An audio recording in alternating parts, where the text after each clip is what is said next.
អាវុធហាត់ក្រុងប៉ោយប៉ែតប្រណិប័តការបោសសម្អាតនៅករណីក្មេងទំនើងលួចឆក់និងប្រើប្រាស់គ្រឿងញៀនបង្កអសន្តិសុខក្នុងក្រុងប៉ោយប៉ែតឃាត់ខ្លួនជនសង្ស័យបាន30នាក់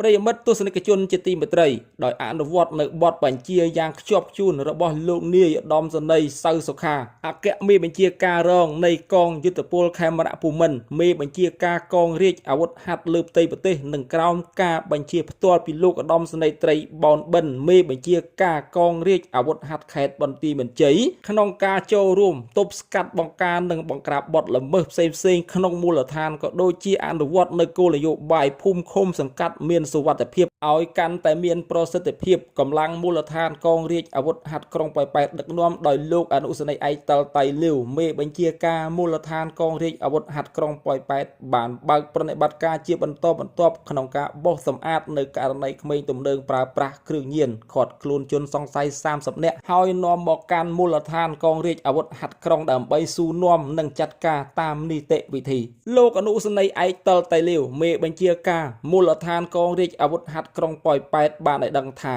តាមការស្ដាប់ចម្លើយរបស់ក្មេងទំនើងទាំងអស់បានឲ្យដឹងថាពួកគេកន្លងមកលួចឆក់និងប្រើប្រាស់គ្រឿងញៀនបង្កអសន្តិសុខក្នុងក្រុងប៉ោយប៉ែតជាប្រចាំក្រោយស្ដាប់ចម្លើយព្រមទាំងមានវត្ថុតាំងជាក់ស្ដែងកម្លាំងជំនាញមូលដ្ឋានកងរាជអាវុធហត្ថក្រុងប៉ោយប៉ែតបានកសាងសំណុំរឿងបញ្ជូនមកកាន់បញ្ជាការដ្ឋានកងរាជអាវុធហត្ថខេត្តចាត់ការបន្តតាមនីតិវិធីលោកវរៈសេនីយ៍តូព្រំថេងប្រធានមន្ទីរសាវជ្រាវនិងបង្ក្រាបបទល្មើសបានឲ្យដឹងថាការបង្ក្រាបករណីខាងលើនេះក៏ទទួលបានការអនុញ្ញាតពីលោកឧត្តមសេនីយ៍ត្រីប៊ុនបិនមេបញ្ជាការកងរាជអាវុធហត្ថខេត្តនិងមានការសម្របសម្រួលនីតិវិធីពីឯកឧត្តមកើតវណ្ណរ៉េតព្រះរាជអាជ្ញាអមសាលាដំបងខេត្តផងដែរបច្ចុប្បន្នជនសង្ស័យត្រូវបានកម្លាំងការិយាល័យប្រឆាំងគ្រឿងញៀនសហការជាមួយការិយាល័យព្រហ្មទណ្ឌកងរាជអាវុធហត្ថខេត្តបញ្ជូនទៅសាលាដំបងខេត្តហើយនៅព្រឹកថ្ងៃអង្គារទី25ខែសីហាឆ្នាំ